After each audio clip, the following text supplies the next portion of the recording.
Welcome to the channel. In this video, we'll cover this lab. Simply click on Start Lab and wait for the lab to get started. Now, once the lab is started, you have to simply click on this file, new file, and in the description box, I've shared this file. You have to just select it from here and just update the file content. Now, the first thing what we need to update is the project ID, which will be listed over here. Simply update it carefully.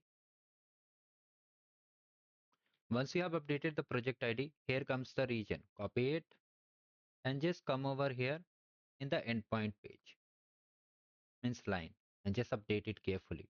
Now, once you have updated everything, just simply save it. Come down over here. Okay, now just copy this name. Make sure you copy carefully and update it and simply save it.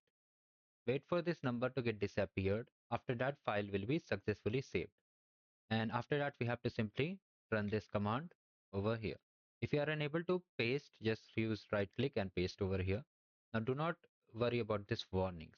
Here I'll tell you some important things like you may face some resource limit exceeded issue or you may face error. Then you have to just retry again or simply restart the lab.